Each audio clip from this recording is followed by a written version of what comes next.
क्योंकि ये कहीं कोई पुस्तक में ये प्रयोग आपको शायद नहीं मिल पाएंगे। हस्तलिखित ग्रंथों में मिल सकते हैं, मगर प्रकाशित पुस्तकों में ये उपलब्ध नहीं है, संभव नहीं है। मगर इस प्रकार से केवल 1.25 घंटा 1 घंटा 40 मिनट मंत्र जाप करते हुए उस जल को आप रोगी को पिलाइए और आप स्वयं उसका चमत्कार देखिए कि कितनी रोग में शांति होती है, कितनी रोग में अनुकूलता प्राप्त होती है। यह अभय मंत्र कहलाता है, या इसको अभयकारी साधना कही जाती है।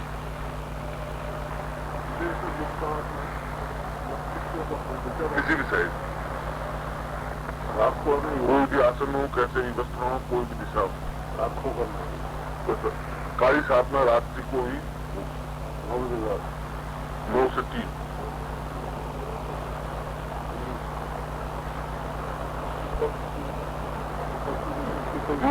किसी तेल का लगाए।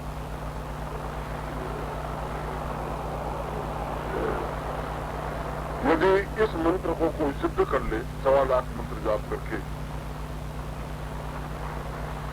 तो सिद्ध करने के बाद किसी भी रोगी के सामान्य रोग तो कैंसर और टीबी की मैं नहीं कह सकता हूं, क्योंकि उसके लिए अलग विधान है। वो सामान्य रोग को बुखार है, ज्वर है और कष्ट है और पीड़ा है, दर्द है, छटपटाहट है, पेट की तकलीफ है, सिर की तकलीफ है, आप केवल उसके सिर पर या ललाट पर या जहां पीड़ा है हाथ रख करके केवल 1 या 2 सिद्ध होने के बाद में 1 या 2 बार उच्चारण करें। आप इस बात को देखें कि मेरी बात में कितनी बदल है। मगर उसके लिए 1.25 लाख मंत्र जप करके उसको सिद्ध करना पड़ेगा, तब आपकी उंगलियों में, शरीर में वह विद्युत पैदा हो सकेगी जो दूसरों के दर्द को दूर कर सकता है। और यह एक बहुत बड़ी उपलब्धि है, मामूली बात नहीं है।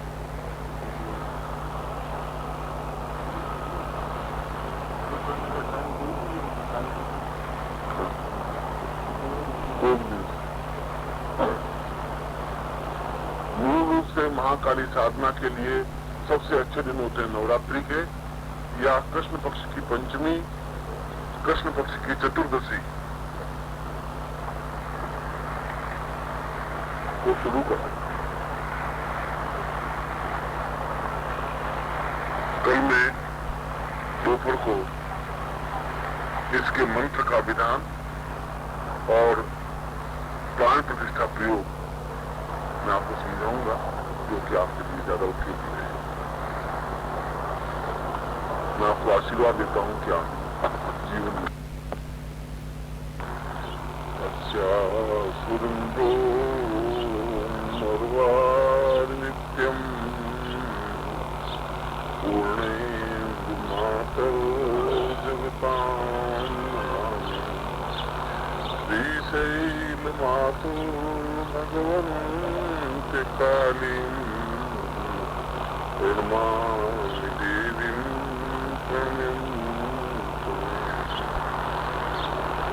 मैं समस्त शत्रुओं को नाश करने वाली और जीवन में सभी प्रकार से अभ्युत्थान देने वाली मां काली की शरण में उनसे याचना करता हूं कि ये सभी शिष्य जीवन में पूर्णता और सफलता प्राप्त करें, ऐसा ही आशीर्वाद है। महाविद्याओं में श्रेष्ठ भगवती महाकाली के साधना शिविर का आज 30वां दिन है। यह पहला, दूसरा और तीसरा दिन तो उनके अन्वय को, मंत्र को, आयुध को, स्वरूप को समझने के लिए, प्राण प्रतिष्ठा आदि के लिए है। और पिछले 4 दिन मंत्रात्मक और मंत्रात्मक सफलता, सिद्धि और किस प्रकार से वह आत्मनिष्ठ हो सके उसके लिए पूर्वार्ध और उत्तरार्ध। आज इसकी प्राण प्रतिष्ठा प्रयोग, जो कि अत्यधिक जरूरी है, वह मैं पहले आपको समझा रहा हूं। प्राण प्रतिष्ठा से तात्पर्य यह है कि किसी भी मूर्ति या चित्र या यंत्र अपने आप में कोई विशेष प्रभाव युक्त नहीं होता। मनुष्य भी अपने आप में प्रभाव युक्त नहीं होता। यदि केवल शिष्य या केवल व्यक्ति स्व शरीर स्व प्राण विद्यमान है, तब भी वह प्राण प्रतिष्ठा युक्त, जैसा कि मैंने बताया कि दीक्षित या दीक्षा युक्त नहीं है, उसमें विशेष शक्ति का संचार नहीं है, तब तक उसकी ऊर्ध्वगामी प्रक्रिया या जीवन में ऊंचा उठने की जो प्रक्रिया होनी चाहिए वो नहीं हो पाती। जीवन में दो स्थितियां हैं। हमारे शरीर के दो भाग हैं। नाभि से नीचे का सारा भाग ग्रस्त भाग है, निम्न भाग है, और उन अंगों का उपयोग करने से मनुष्य ज्यादा से ज्यादा ग्रस्त, ज्यादा से ज्यादा सांसारिक प्रपंचों में उलझता है।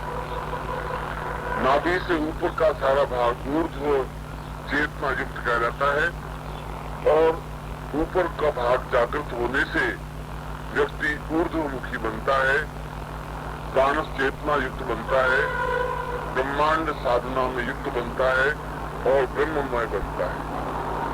व्यक्ति की दोनों प्रवृत्तियां हैं। निम्न प्रवृत्तियां बिना प्रयास के संभव है, और नाभि से ऊपर की प्रवृत्तियों के लिए विशेष ज्ञान, विशेष मार्गदर्शन, विशेष अध्ययन और विशेष अध्येयता की जरूरत है। हम जो ये साधना में बैठे हैं, ये ऊर्ध्वमुखी साधना के लिए है, जीवन को अभ्युत्थान देने की साधना के लिए है, जीवन को ऊंचा उठाने की साधना के लिए है। इसलिए चाहे आपके सामने किसी भी प्रकार की साधना हो, यदि केवल मूर्ति ही कोई ताकतवान होती तो जयपुर में 300 घराने ऐसे हैं जो मूर्तियों का निर्माण करते रहते हैं, और सैकड़ों लक्ष्मी की मूर्तियां उन्होंने बनाई होंगी और बेची होंगी। यदि मूर्ति ही कोई ताकतवान हो तब तो उनके घर में 20 लक्ष्मी की मूर्तियां, 30 लक्ष्मी की मूर्तियां तो हर समय विद्यमान रहती हैं। हमारे घर में तो पूजा स्थान में 1 लक्ष्मी की मूर्ति रहती है, या मंदिर में 1 लक्ष्मी की मूर्ति होती है, मगर वे जीवन भर दरिद्री के दरिद्री बने रहते हैं, लाते हैं, कमाते हैं और खाते हैं, संपन्न नहीं हो पाते। मूर्ति अपने आप में संपन्नता नहीं दे सकती, मगर वही मूर्ति वहां से खरीद करके जब मंदिर में स्थापित करते हैं तो विशेष मूर्त में विशेष मंत्रों से उसमें प्राण प्रतिष्ठा करते हैं, और विशेष प्राण प्रतिष्ठा युक्त होने पर ही उस मूर्ति में वह चमत्कार या वह विशेषता आ पाती है जिसकी वजह से उसके अध्ययन से, उसकी सेवा से, उसकी साधना से व्यक्ति संपत्तिवान बन सकता है। इसलिए विश्वामित्र संहिता में एक प्रमाण दिया है कि किस प्रकार से हम ये अनुभव करें। आप इसको समझें, किस प्रकार से अनुभव करें कि यह मूर्ति में प्राण प्रतिष्ठा हुई है या नहीं हुई है। पंडित तो मंत्र पढ़ लेंगे, आप अगर घर में बुलाएंगे पंडित जी को तो पंडित जी कुछ भी मंत्र पढ़ें, आपसे तो वो ज्यादा विद्वान नहीं, क्योंकि वो जो पढ़ेंगे आप समझेंगे कि मंत्र पढ़ रहे हैं, विद्वान है, और वो कह देंगे कि चलो बच्चा ये मूर्ति प्राण प्रतिष्ठा हो गई। वो करते हैं। जोधपुर में 5000 पंडितों के घर हैं, और एक घर में अगर 3 की औसत माने बाप और 2 बेटे तो 15000 पंडित हैं। और यदि बिल्कुल निष्पक्ष दृष्टि से देखा जाए तो मेरी दृष्टि में उन 15000 पंडितों में केवल 22 या 23 पंडित हैं बाकी सभी आजीविका वृत्ति करके कमाने खाने वाले पंडित सभी हैं, सभी को मैं नमन करता हूँ, मगर जिनको विद्वान कहा जाना चाहिए ऐसे केवल मेरे हिसाब से 22 या 23 है। बाकी ब्राह्मण कुछ भूखे नहीं मर रहे, बाकी लोगों को जजमान मिल रहे हैं और जजमानों को पंडित मिल रहे हैं। वे पंडित सब विधि भी करवाते होंगे, पूजा पाठ भी करवाते होंगे और यजमान को कल्याण भी करते होंगे, यजमान भी उपकर तो होता होगा, मगर जब तक सही ज्ञान नहीं है, जब तक सही मंत्रोच्चारण नहीं है, जब तक विधि रथ्यता नहीं है, तब तक किसी प्रकार का लाभ नहीं हो सकता। इसलिए विश्वामित्र संहिता में बताया है कि प्राण प्रतिष्ठा का एक ही कसौटी है कि मूर्ति को या चित्र को या यंत्र को रख दिया जाए और उसके 6 फीट की दूरी पर एक बड़ा शीशा रख दिया जाए मुंह देखने का, बीच में एक पर्दा लटका दिया जाए मलमल का, मलमल के पर्दे के उस तरफ शीशा हो बीच में 3 फुट की दूरी पर, और इधर पंडित बैठ जाए, वो मूर्ति रख दे, यजमान जी बैठ जाए और फिर प्राण प्रतिष्ठा पंडित जी करे और पूर्ण प्राण प्रतिष्ठा प्रयोग होने के बाद जो ही प्राण प्रतिष्ठा का अंतिम मंत्र उच्चारण हो उस समय वह पर्दा हटा दिया जाए और पर्दा हटाते ही अगर वो शीशा टूट करके गिर जाता है, तड़क जाता है उसके तेज के प्रभाव से, तो समझना चाहिए कि प्राण प्रतिष्ठा हुई है।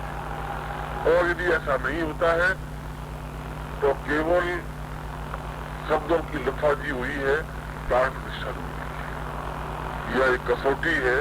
आज के युग में भी यह कसौटी उतनी ही मान्य है जितनी आज से 100 साल पहले मान्य थी। उसमें स्फटिक शिला रखते थे, शीशा मुंह देखने का रखते नहीं थे। तो आज का शीशा जो संवेदनशील हो पदार्थ, जिससे हम तुरंत अनुभव कर सके, यह सीधी सादी कसौटी। यही कसौटी यजमान को जब बिठाया जाता है यज्ञ में या गुरु जब शिष्य को बिठाता है साधना में, तब उसको भी प्राण प्रतिष्ठा युक्त करते हैं। आप इस समय जो है वे प्राण युक्त नहीं है, जीव युक्त है। जीवन तो है आप में, प्राण चेतना नहीं है। प्राण चेतना बिल्कुल एक ऊर्ध्वगामी प्रवृत्ति है, जीव चेतना अधोगामी प्रवृत्ति है। जब जीव शरीर में होता है तब उसके मन में अधोगामी प्रवृत्तियों की भावना ज्यादा रहेगी। यह मेरा पुत्र है, ये मेरी पत्नी है, ये मेरा घर है, ये मेरा मकान है, मुझे ऐसा करना है, ऐसा नहीं करना है, ये पैसा कमाना है, इधर से करना है। केवल 24 घंटों में 23.5 घंटे इसी में चिंतन में आदमी लीन रहता है। ऐसे व्यक्ति जीव युक्त प्राणी कहलाते हैं और जिनमें ऊर्ध्व चेतना होती है, साधनात्मक प्रवृत्ति होती है। ऐसे ग्रस्त हैं जो हरदम उनकी आंख में आंसू टपकते रहते हैं, झिलमिलाते रहते हैं कि गुरुजी क्या करूं, मैं कैसे साधना करूं, कोई इनको तरीका ऐसा बताइए, मुझे छुट्टी नहीं मिल रही है, व्यापार में अवकाश नहीं मिल रहा है, मगर मेरी इच्छा है केवल साधना करूं। उनकी भी पत्नी है, बच्चे हैं, सब कुछ है, मगर भावना और चिंतन ये है। और जिनमें ऐसी भावना और चिंतन है वे प्राण चेतना युक्त है। यदि जीव युक्त ही व्यक्ति हो तो उसको प्राण चेतना युक्त बनाना जरूरी है। अगर प्राण चेतना युक्त नहीं होता है तो साधना में उतनी सफलता नहीं मिल पाती है जितनी सफलता मिलनी चाहिए। इसलिए प्राण चेतना मूर्ति में भी जरूरी है, यंत्र में भी जरूरी है, शिष्य में भी जरूरी है, आप में भी जरूरी है। और ऐसा होने पर व्यक्ति में स्वतः अंतर महसूस होने लग जाता है। अंदर से विशेष रश्मियां, विशेष किरणें स्वतः प्रस्फुटित होने लग जाती है। स्वतः उसके मन में कुछ भावनाएं पैदा होने लग जाती है कि मैं कुछ करूं। एक तड़प जो पैदा हो जाती है वह तड़प ही व्यक्ति को पूर्ण सफलता दे पाती है। और प्रत्येक मूर्ति के लिए, प्रत्येक साधना के लिए, प्रत्येक यंत्र के लिए अलग अलग प्राण प्रतिष्ठा प्रयोग है।